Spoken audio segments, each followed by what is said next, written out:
Assalamualaikum warahmatullahi wabarakatuh. Selamat pagi anak-anak. Gimana kabarnya hari ini? Sehat? Alhamdulillah. Siapa yang tidak hadir hari ini? Oh, bagus hadir semua ya. Baiklah, sebelum memulai pelajaran, marilah kita berdoa.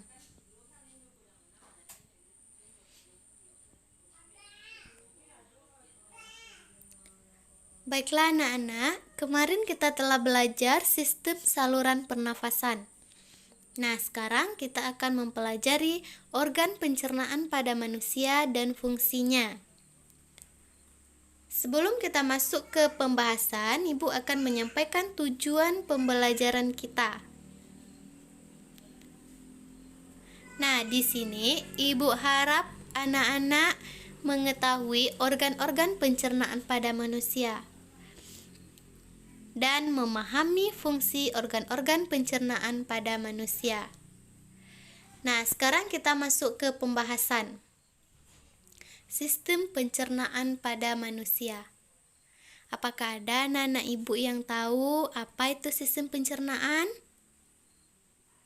Nah, sistem pencernaan manusia adalah sistem yang membantu dalam mencerna makanan untuk menghasilkan energi bagi seluruh anggota tubuh. Proses perjalanan makanan dari mulut sampai ke proses pembuangan disebut sistem pencernaan. Sistem pencernaan pada tubuh manusia berfungsi untuk menghancurkan makanan yang masuk ke dalam tubuh dan membuang sisa-sisa makanan yang sudah tidak diperlukan tubuh. Nah, ini organ pencernaan pada manusia. Mulut, kerongkongan, lambung, usus halus, usus besar, dan anus. Organ pencernaan pada manusia dan fungsinya. Yang pertama, mulut. Mulut fungsinya adalah menghancurkan makanan. Kerongkongan fungsinya memindahkan makanan ke dalam lambung dengan gerakan peristaltik. Lambung fungsinya memecah makanan dan menyampur dengan enzim dan asam. Usus halus fungsinya menyerap sebagian besar nutrisi dalam makanan. Usus besar fungsinya adalah penyerapan air dan pembentukan feses. Kemudian anus fungsinya pengeluaran sisa-sisa makanan yang sudah tidak diperlukan oleh tubuh. Nah, sekarang proses pencernaan pada manusia. Gimana proses pencernaan pada manusia? Nah, yang pertama, makanan masuk melalui mulut. Organ yang ada di dalam mulut seperti gigi, lidah, kelenjar ludah ikut ambil dalam proses ini. Di dalam mulut, makanan dikunyah secara mekanik dan kimiawi.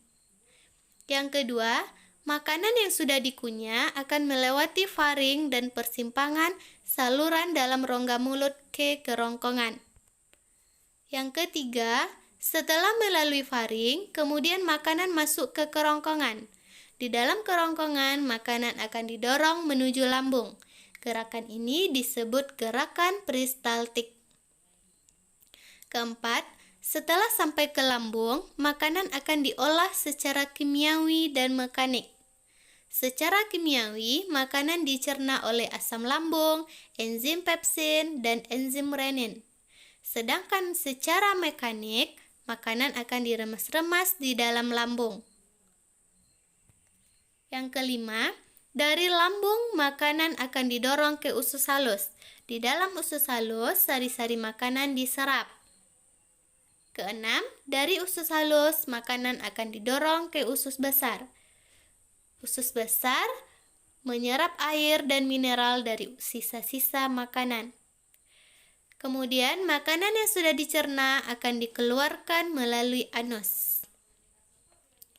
Nah, kesimpulan pembelajaran kita pada hari ini adalah susunan organ pencernaan pada manusia yaitu mulut, kerongkongan, lambung, usus halus, usus besar, dan anus.